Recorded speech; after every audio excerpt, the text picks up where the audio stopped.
Chinese model party, now a Chinese capitalist model. Chinese capitalist, yeah. We call them the Contractors Party of India Militant, because they're very much in the contracting business for construction activity and so on.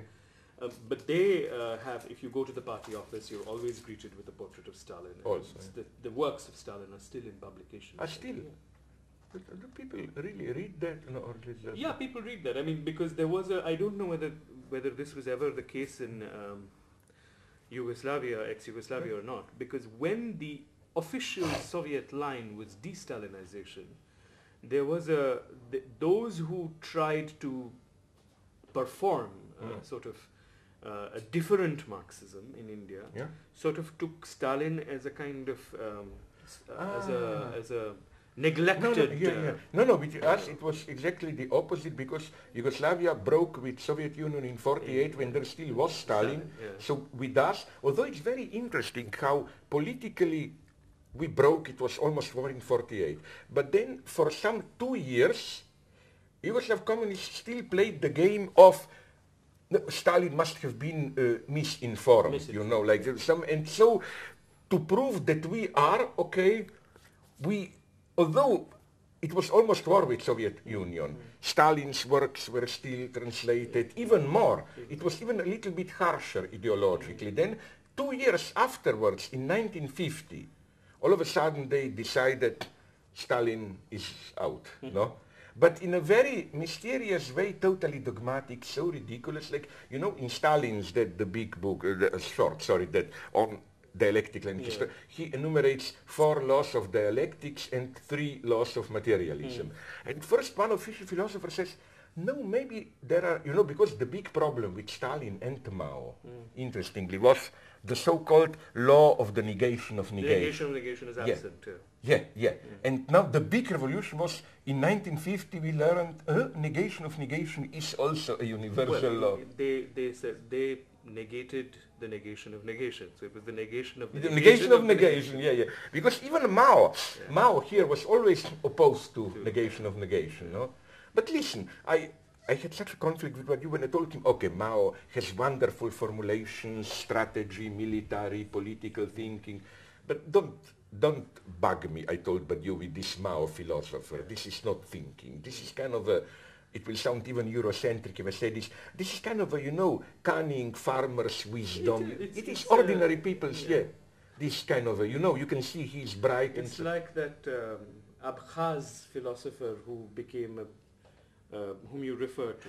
Who became what? Not Giddens. Who is that French one? Bourdieu, the Bourdieu specialist plus Islamic fundamentalist plus philosophy professor plus. But you know, in our countries, this is usual. Like, I love this irony. Many people who criticized me in throughout the 70s, when I was still very young, but nonetheless started publishing for as not being Marxist, are now criticizing me for being Marxist. No, it's incredible. You know what you discover when things shift, like the fall of communism.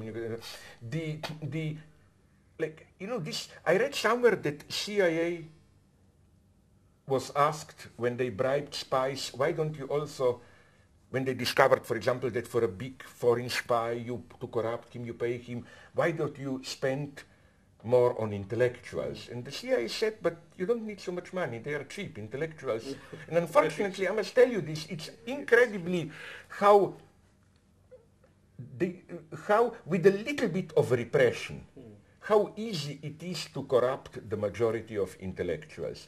You know, especially if you are in a little bit of totalitarian country. Like, for example, you know which is a model to be studied? Czechoslovakia after 68, this so-called Brezhnev normalization. It wasn't big terror. Let's say you were a little bit of a dissident during Dubček Prague Spring, no? A little bit, no?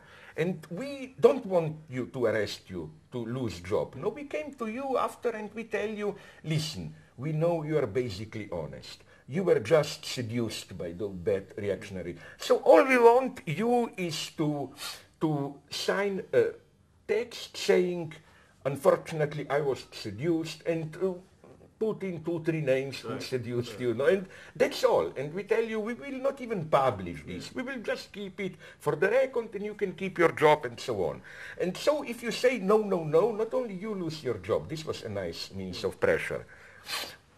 One of the way to put pressure on intellectual was through education of their children. We say, I'm sorry, but you have a son. Yeah, do you know that? No university, not even high school, he will become a physical worker. Are you ready to put, for a simple signature, to put the future?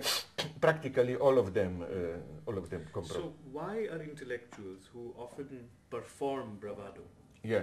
I mean, it's almost a kind of function of intellectuals in society to perform. Sorry, just to know it. Now we start half seriously. Yeah. Okay, but I talk, you do whatever you want with it. You manipulate it.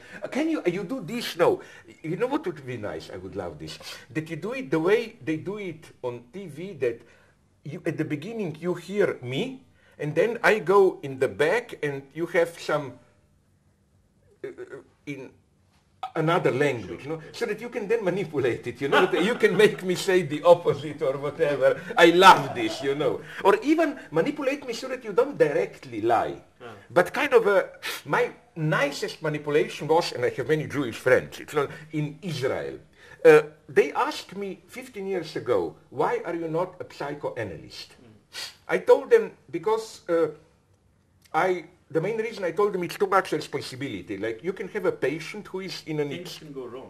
Yeah, and you never know, but when you have somebody on the edge of suicide or what, with one wrong interpretation, some ironic smile or what, you never know, you can push the person to suicide. And I said, that would be too much for me. No, I say one wrong word, the guy, you know how they read it, I mean, literally correctly, but next day I saw a picture of me. At that time I have a longer beard from below, like kind of a Rasputin crazy monk, and with big titles, Slavoj, Žižek, 2 points, I can kill a person with one word, like as if that was my point. I love this kind of manipulations. Okay, sorry, let's go seriously. You say intellectuals. Yes. Intellectuals often perform this act of saying the unsayable, speaking truth to power and all those sort of things that we know. But they're also, as you said, the most easily scared. What is it about the vocation of thinking and the word and theory that makes people swing between these kind of feats of extraordinary courage, and the same people can also be extraordinarily vulnerable to their own fears? There are so many paradoxes here that we cannot ever cover them, because the paradox goes even further. So that I will not just appear to put all the blame on intellectuals, make fun of them. Do you know that often it happens, and I know from the past of my own country, that intellectuals who can be very heroic in a really difficult circumstance. For example, during the war, they are tortured, some even withstand the torture, don't break down. But then in peace, the same people, you scare them a little bit, the threat is just, you will not get promotion, you will get a lower job. They made a compromise there. So, but I think that things are very complex here. The first thing to say is that Aldous Huxley, he was, I know, the worst kind of a liberal and so on. But I like him, and you know why? He wrote one of the best analyses of colonialism, to which I always refer. It must be also a classic here, because the main part is in China, jesting Pilatus about, he goes around the world. Okay, one part is in China.